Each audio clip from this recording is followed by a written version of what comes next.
Hey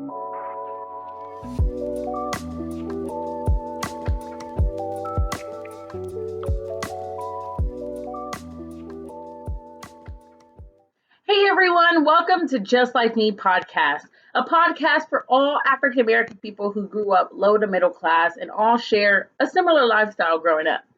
Many people don't understand some of the experiences that we share as the Black community, and this podcast is to be the voice of those common experiences, not only focusing on experiences of our past, but future actions as a result. I'm your host, Justine Wade. If you joined us last week, you saw that we had Corey Haywood, Corpus Christi entrepreneur, on our show. He talked a little bit about what drove him to become an entrepreneur and start his local gym, and just some of his background and things that we had in common about the way that we grew up. On this week's episode, I want to further that conversation and talk a little bit more about who is Justine and this podcast. Just a little bit of background about myself. When I was in elementary, I went to 3 different elementary schools just for moving around. The first one that I went to was predominantly white. So at that school, in my classroom, as I can remember, there was maybe 2 of us in the class that were Black or were non-white. And that kind of affected me. But I was very young, so I noticed it, but it wasn't as apparent as I got older that that there was no diversity in those classrooms or in that moment. Then my second elementary was predominantly Black. So in the first school, I felt like, well, these kids look different than me. Why am I not essentially the same color as them? If I'm brown, why are they not brown, or vice versa? If they're lighter than me, why isn't my skin tone light? Is there something wrong with me? Then when I moved to the second elementary, it being predominantly Black, they were all shades of Black there. However, most of those kids came from 2-parent Black households. So they were fully Black and their skin tone was darker than mine. And that was the first time that I experienced colorism in my life. So at that school, I wasn't Black enough. And then that made me, again, develop more of a complex about myself, because it was just like, well, before I was too dark and now I'm too light. So it felt there was never really any moment to be winning here.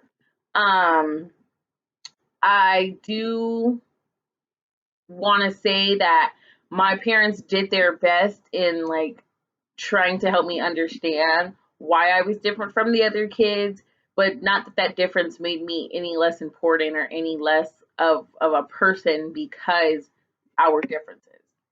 Then eventually I moved on to my third elementary, where it was a mixture. It was mostly Hispanic and Black, but leaning more to the Hispanic side. Now, they were darker Hispanic people, so I didn't feel different.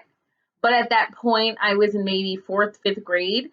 So I kind of understood that we're not all exactly the same, specifically because of our skin color. There is significant differences. A lot of the teachers in all 3 of those schools were predominantly white teachers. So that also created a sort of dynamic.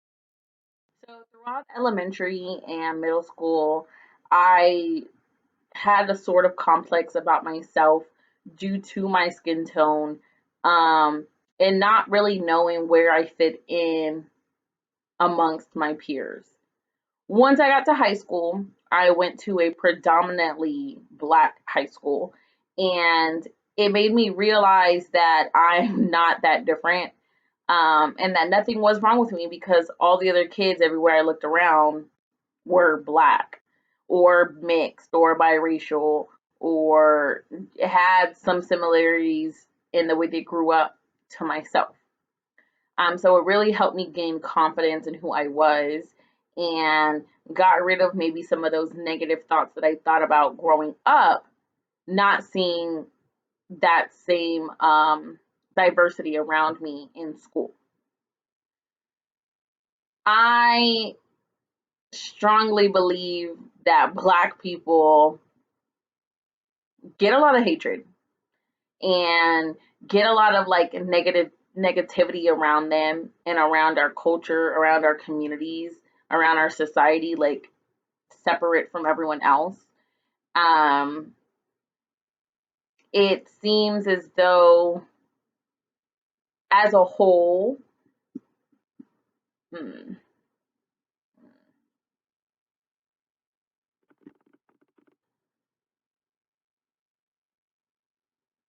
I'm someone who loves Black culture.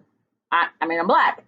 But I love everything about our people, about my people, when it comes to our slang, the way that we talk, our accents, the way we just present ourselves in our everyday lives, the way that we think and we carry ourselves as people. I feel like the Black community is built on strength, is built on years of being told that we weren't good enough and that we aren't good enough, and proving people wrong. I know that for me, again, growing up, my family just instilled that in me day in and day out, that I am strong, that I am somebody, that I will be somebody in the future. So I never thought that my skin tone or the color of my skin made a difference in my ability as a person. Now, that's a very serious side of this, and I did, like I said, want to share a little bit of background about myself. However, I think that, again, this is a podcast to share things about how we grew up. And a lot of it's very funny. A lot of it is it's nostalgic, like looking back on it, but it's just like, why did our parents think like that? Why did this stuff happen? Why did some of the things that happened actually happen the way they did? And maybe it's because our elders knew different from us and were trying to steer us in a different direction, or trying to instill certain things in us in the best way that they knew how. However, looking back at it, it's kind of just like some things are very funny. And I didn't realize, um, up until recently, that I guess I just assumed because the people that I hung around, or that I mostly hang around, um, understood what I meant.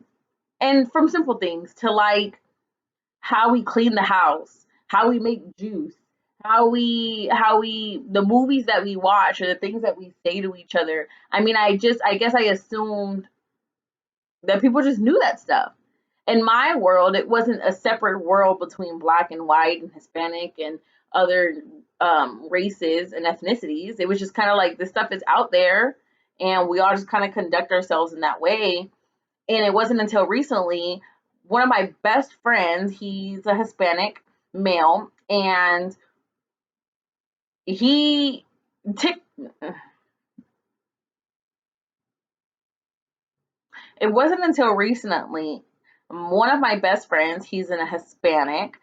He was watching a video on a social media platform, and I made a reference to something else, and he was completely lost. And I'm like, I jokingly said, well, I guess I'm on Black Talk. And he didn't know what I meant. And it was very funny to me because for me, I guess I didn't assume that there was a different side of this social media platform. I thought, well, I'm seeing all these videos and I know that they're for you, but I figured if I'm seeing them, then they're coming across everyone else's. But that wasn't the case. There's movies that I grew up watching that are like instilled in the Black community, that like you just grow up knowing them. Even if you didn't intentionally watch them, they were on. They're on VCR, they're on CD. There's somewhere that these movies, this music, these artists, just different things. It's like, oh, we just grew up like that. Like that was just there. And it seems like a norm to us. But then when you hear people, I guess, in the outside world, the outside of the community, they don't know that stuff, or they don't understand that stuff. And I think that that's very funny to me in a way, because I guess you don't realize how naive you actually are to a situation or to certain situations until you're in those situations. Um, So with that being said, I wanted to lighten up a little bit towards the end here. And I wanted to go through some like memes and maybe some videos that I want to go through some memes that I found um, that kind of are, I guess, the epitome of growing up Black. I mentioned it in the last episode. So I went through social media. I looked at the hashtag growing up Black or, being raised Black, just to kind of see what was out there, to see what the community has to say or show or joke about in regards to being Black. Um, so so one of the memes that I see here, it says when mom accidentally lets loose of one of the balls and it cracked your skull. Hashtag hashtag growing up Black. And I think that that's funny because although like yes, the kids are in pain. I remember being that child where like I'm getting my hair done and they're putting these barrettes in my head and it might smack me in the head or hits me a little too hard and it wasn't intentional, but like in that moment I'm in tears. I'm like, this is really hurting my feelings. However, it seemed like it was just a Black thing. Like I would go to school and like maybe those same barrettes aren't on the other kids' heads, and I'm like, oh, y'all don't understand. Or like talking about it amongst people is like, oh, y'all don't understand this pain that I grew up with. But it's just like a cultural thing. Our moms did it to us, their moms did it to them, their moms did it, and like it just went on and on and on. And it's like again, never realizing how naive I was to a situation. This other one that I see, it says when hashtag growing up Black, you don't need a measuring cup to know how much sugar you put in the Kool-Aid. Again, something very funny to me. I just made Kool-Aid last night and I literally was like, I don't know how much Kool-Aid I'm gonna put Kool-Aid. I don't know how much sugar I'm gonna put in this Kool-Aid. I'm gonna go until my ancestors tell me to stop. And like I jokingly said that, but like that's truly how I felt. I'm just gonna keep pouring sugar into this container until I feel like that's sweet enough. Whereas like other people, again, my Hispanic friend, I asked, like, well, how do you make juice? They either don't make it or they like use measuring cups and they're like fully measuring how many cups of sugar go into each one. And like Black people don't do that. We pour a flavor or two depending on how big the container is, and then we just keep putting sugar all in there. Practically the whole sugar packet bag to make it as sweet as we want to. And we just keep going until it feels necessary to stop. Hashtag growing up Black. When you found out your mom's first name and then you called her that, I think that picture is hilarious because again, growing up for me, saying my mom's name, saying my parents' name, saying any elder's name that wasn't mom, grandma, grandpa, tia, uncle, auntie, however, if you said their name, it was automatically like you were saying a bad word. Like it was the worst thing. The world came to a halt because you said their name, because you discovered their name other than what the title you should have called them. And I think that's funny because I feel like that's how our parents felt. Like, I'm gonna fight you. Like, jokingly, obviously, but like, no, you didn't just call me that because that's not my name. It felt like it was taboo to know adults' names in your family.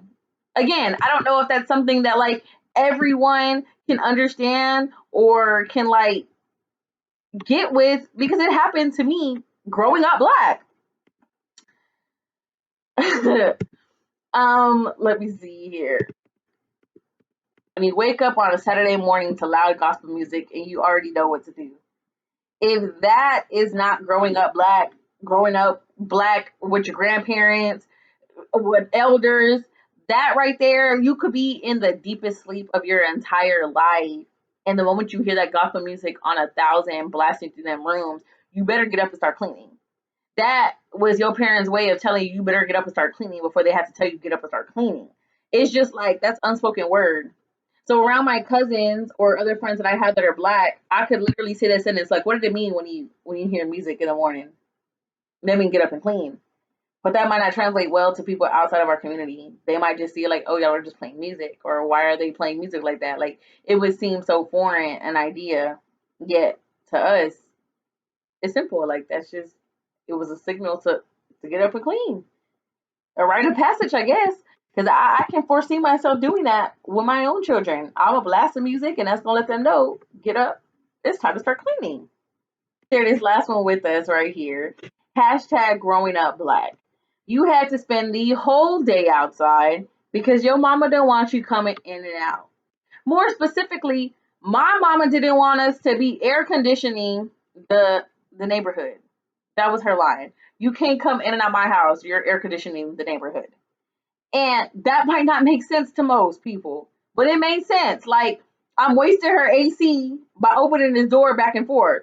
So I had to make sure I have my snacks, a cup, a juice, something with me before I go outside because I'm not coming in and out the house. My mom's thing was, if you come inside this house again, you're stuck in the house.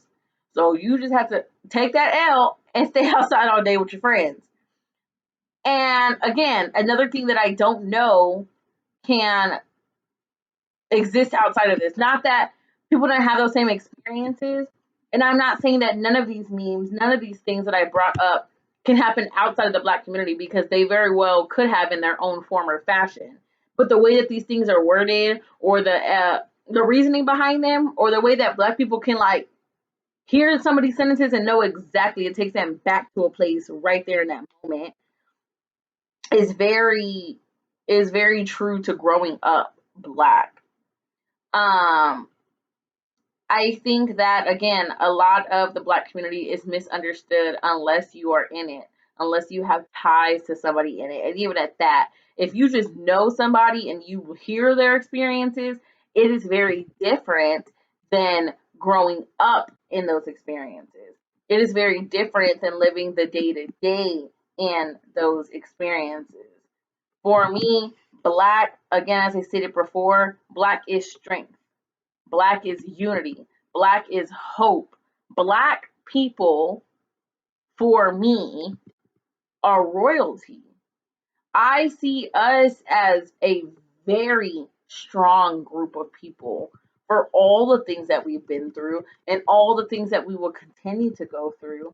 There's so many shades of Black, types of Black, just a very diverse group of people in just one group of people. We are complicated and simple. We are extravagant and also plain. It's just there's so much to us that I don't feel like we get enough credit in society for being as great as we are. Next week, I want to bring in one of my good friends here. He, again, not African American, Hispanic, Anglo. Someone who grew up on the other side of the railroad tracks, if you want. Someone who doesn't have close ties, didn't grow up with a Black figure in their life. They went to schools that had Black people in it, yet they weren't growing up Black like I was.